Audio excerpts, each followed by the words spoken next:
गावा sir, good morning. आज का प्रिफर्ड टॉप कॉल कौन सा? Good morning. आज का जो प्रिफर्ड कॉल है वो है, मुझे बचपन की याद दिला दी है, वो है ब्रिटानिया। ब्रिटानिया ट्रेड करा है 5840। क्लासिकल रिवर्सल पैटर्न बना है, जहां पर एक ब्रेकआउट चाहिए था, वो मिल गया करीब 5700 में। कल एक कंफर्मेशन मिल गया। अब ट्रेड करा है 5840 पर। मुझे लगता है जा रहा है 6000 की तरफ। हो सकता है आज कल में चला जाए, लेकिन ये 6000 तक जा सकता है। स्टॉप होगा 5760। ब्रिटानिया। ब्रिटानिया ऐसा ही स्टॉक है, सबको बचपन की याद दिलाता है, हमको कॉलेज की याद दिलाता है, क्योंकि जो दिल्ली यूनिवर्सिटी में पढ़े हैं उनको ये बात पता है। वो रिंग रोड पर जो एक बस होती है, मुद्रिका बस चलती है, वो पूरी की पूरी दिल्ली को कवर करती है, एक क्लॉकवाइज एक एंटी क्लॉकवाइज। उसमें एक स्टॉप आता है ब्रिटानिया। वो वहाँ पर अब, और वैसे भी उस साइड थोड़ा सा हरियाणवी ठेठ आता है ना, तो वो बरतानिया बरतानिया बोलते हैं वहाँ पे। वो कंडक्टर बोलता है बरतानिया बरतानिया बरतानिया। वो ब्रिटानिया की फैक्ट्री होती थी वहाँ पे, बहुत बड़ी। तो इस वजह से मेरे ख्याल से आज भी है वो वहाँ पर। तो खैर, गावा सर की पिक हो गई ब्रिटानिया। कुछ ऐड करना चाह रहे हैं गावा सर? Good morning. जी हाँ, मुझे ध्यान है, मेरी उम्र कुछ 5 6 7 8 साल की होगी। मेरे फादर ने मुझे हाथ में एक चवन्नी दी थी, तो बोला था ब्रिटानिया ले आओ। मैं प्रोनाउंस नहीं कर पा रहा था ब्रिटानिया, तो मैं गया था ईरानी होटल में, बोला ब्रिटानिया। तब अराउंड 65 years बैक की बात है, बाप रे। May be more. हाँ देखिए, एंड इतनी पुरानी कंपनी बिल्कुल बहुत ब्रिटानिया। पुरानी, बिल्कुल काफ़ी पुरानी कंपनी। उस समय कुछ 11 पैसे की थी वो। सॉरी, मेरी 14 पैसे दबा लिए थे गावा सर ने, ये कहना चाहते हैं। हाँ, चवन्नी दी थी तो। हाँ चलिए, खैर गावा सर इमोशनल हो रहे हैं, तो थोड़ा सा टॉपिक को चेंज कर देते हैं ना, थोड़ा सा आगे बढ़ जाते हैं। मानस जी गुड मॉर्निंग। मानस जी बताइए आपकी ट्रेड। गुड मॉर्निंग अनुज ji, good morning Ashish ji, good morning everyone. तो देखिए, रिकमेंडेशन वीबीएल पे है, वरुण बेवरेजेस पे है, जहां पर एक दिन पहले हमने एक करेक्शन देखा था, बट 200 मूविंग एवरेज के ऊपर स्टॉक लगातार सस्टेन कर रहा था। कल हमने फिर एक फ्रेश ब्रेकआउट देखा। आई थिंक 505 रुपए की तरफ स्टॉक जाने की कोशिश कर रहा है, तो 505 के टारगेट के लिए खरीदारी करेंगे। 474 का आपको स्टॉप लॉस लगाना है, ये कैश लेवल्स है। चाहे तो 485 485 वाला कॉल ऑप्शन जो 11 रुपए के आसपास क्लोज हुआ था, उसमें 6 रुपए का स्टॉप लॉस लगा ले और 22 रुपए के टारगेट सेट कर ले। वरुण बेवरेजेस मानस का प्रिफर्ड पिक, चाहे तो 485 का 485 का कॉल भी ले सकते हैं। बैती साहब गुड मॉर्निंग। आज का टॉप कॉल भाई साहब। Good morning Ashish ji, good morning अनुज ji, good morning everyone. Ashish जी, आज का टॉप कॉल रहेगा आईटीसी पे खरीदारी की सलाह रहेगी। यहाँ पे वापस एक मोमेंटम बिल्ड हो रहा है और स्टॉक वापस मंथ हाई के पास में आ चुका है। यहाँ पे इस मोमेंटम को चेज करने की सलाह रहेगी। तो स्टॉप लॉस इसमें मेंटेन करना, वो 304 रुपए का एसएल मेंटेन करे। ऊपर में 317 और 325 तक के भी लेवल्स इसमें देखे जा सकते हैं। ओके बैती साहब, ITC FMCG as a space, एक तो फ्राइडे को चली थी, पूरा सेक्युलर मूव था। उसके बाद कल नेस्ले ने फिर दोबारा जान फूंक दी सारे स्पेस पे। आईटीसी बैती साहब का आज का टॉप कॉल, दिग्गज आपके लिए। सावंत साहब गुड मॉर्निंग। सावंत साहब आपका प्रिफर्ड कॉल। जी Ashish Anuj ji, good morning to the panel और सभी दर्शकों को नमस्कार। तो मुझे लग रहा है कि मेटल्स में कल जो डिप आई थी, यहाँ आज अच्छा ट्रैक्शन नजर आ सकता है। मैं हिंडाल्को के साथ जाना चाहूंगा, करीबन 1020 के आसपास, 1022 के आसपास स्पॉट क्लोज हुआ था।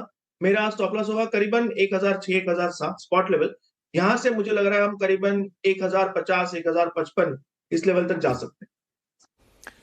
लीजिए, हिंडाल्को लॉजिक भी बैठता है। वो स्ट्रेट ऑफ हॉर्मुज फिर से मामला गड़बड़ा गया है और वहां से सप्लाईज गड़बड़ा रहे थे, इसीलिए एल्यूमिनियम ग्लोबली आउट परफॉर्म कर रहा था। एल्यूमिनियम स्टॉक्स अच्छा कर रहे थे, स्मेल्टर्स बंद हो रहे थे। हिंडाल्को फिर रेडा पे रखिए। हिंडाल्को के कैन नहीं मिल रहे लोगों को, तो Varun beverages, united breweries beer और वो नहीं पिला पा रहे आप लोग को। शॉर्टेज बहुत तगड़ी है, सब सटीक बैठ रहा है। खैर, आज के एक तो टेक्नो फंडा कॉल और एक बढ़िया सी फंडामेंटल कॉल की बारी। पहले चले आशीष चतुर्मोता साहब के पास। आशीष जी गुड मॉर्निंग भाई साहब। आज का बढ़िया सा आइडिया कौन सा? Very good morning Ashish ji और गुड मॉर्निंग अनुज। तो देखिए, जो स्टॉक या थीम हमें काफी पसंद है वो है कैपिटल मार्केट्स की थीम, जहां पर पे हम स्ट्रक्चरली समझते हैं कि एक लॉन्ग टर्म टेलविंड्स यहाँ पर पे बनी हुई है। फाइनेंशियलाइजेशन ऑफ सेविंग्स की थीम, या आप पेनिट्रेशन की बात करें तो हम देख रहे हैं कि एक बहुत ही अच्छा पेनिट्रेशन म्यूचुअल फंड या ओवरऑल डीमैट अकाउंट ओपनिंग्स में नजर आ रहा है। तो इसी थीम के अंदर में जो स्टॉक हमें पसंद है वो है एंजल वन। एंजल वन ने रिसेंटली अपने नंबर्स पोस्ट किए और बहुत ही स्ट्रॉन्ग सेट ऑफ नंबर्स हमें देखने को नजर आए। तो मार्जिन प्रोफाइल में भी कंपनी ने इंडिकेट किया कि आने वाले समय में 45 से 50% की ऑपरेटिंग मार्जिन देखने को नजर आएगी। साथ ही साथ अगर से आप देखेंगे कि इक्विटी डेरिवेटिव्स मार्केट में 15 से 16% मार्केट शेयर ये कंपनी आज डोमिनेट करती है। और साथ ही साथ आप देखेंगे कि वेल्थ मैनेजमेंट के बिजनेस में इन्होंने फोटे किया और बहुत ही स्ट्रॉन्ग कैपिटल कमिटमेंट उस बिजनेस के अंदर में भी देखने को नजर आया। और हमें लगता है कि वेल्थ मैनेजमेंट एक ऐसा बिजनेस है जो इंडिया के अंदर में स्ट्रक्चरली नेक्स्ट 5 से 10 सालों में काफी बड़ा हो सकता है। साथ ही साथ एएमसी बिजनेस की भी शुरुआत हो चुकी है और जहां पर हमें लगता है टेलविंड काफी मजबूत बनी हुई है। तो इन सभी पैरामीटर को ध्यान में रखते हुए हमें लगता है कि 324 पे ये जो करंट लेवल्स है, और हमने हालांकि इसकी पिछले हफ्ते भी चर्चा की थी, हमें काफी पसंद आ रहा है। मुझे लगता है टेक्निकली ये मंथली चार्ट पर एक बड़ा ब्रेकआउट हुआ है।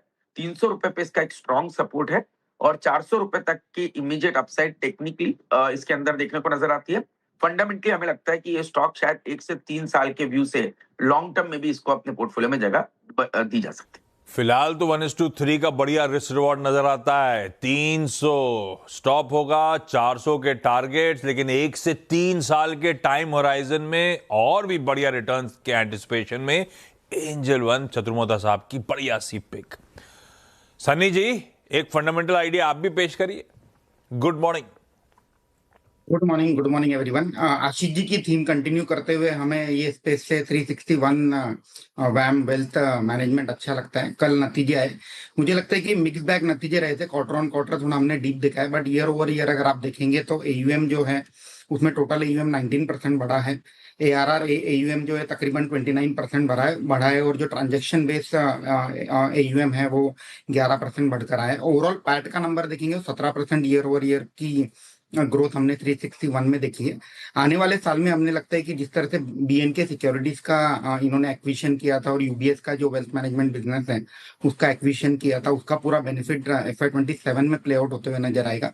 और अगर मैं लॉन्ग टर्म की बात करता हूं तो जो AUM है वो 25% के घर से ग्रो करने का दम रखता है, which will be back by अगर मार्केट में 10-12% की अप्रिसिएशन होती है सालों साल तो उसके चलते, और फ्रेश AUM जो है 14-15% की वहां से आने की उम्मीद है। तो ओवरऑल लगता है कि 3 साल में इनका जो AUM है डबल हो सकता है आने वाले समय में। 1 साल के लिहाज से मुझे लगता है कि इसका जो प्राइस टारगेट है, फेयर वैल्यू है 1300 रुपए का है, और अगर कोई 3 से 4 साल होल्ड करता है तो मुझे लगता है कि स्टॉक यहाँ से डबल हो सकता है। कीपिंग दैट इन माइंड इसे पोर्टफोलियो में एक्यूमुलेट किया जा सकता है। लीजिए भैया, सही है।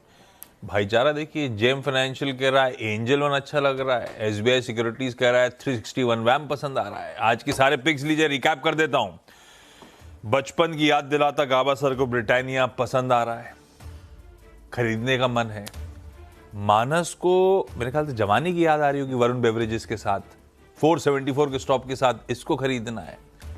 ये भाईती साहब कॉलेज डेज की याद कर रहे हैं क्या? ITC पसंद आ रहा है, 304 का स्टॉप लॉस है, खरीदने का मन है। सावंत साहब हिंडाल्को पे दाव लगा रहे हैं, उसको भी गजब तेजी में 1006 के स्टॉप के साथ तेजी करिए। एंजल वन पोजिशनली बढ़िया लग रहा है, फंडामेंटली तर्क दे दिए चतुर्मोता साहब ने। 400 के प्राइस टारगेट्स हैं। 361 मैम सन्नी जी और उनकी टीम को पसंद आ रहा है 1300 से प्राइस टारगेट्स के लिए।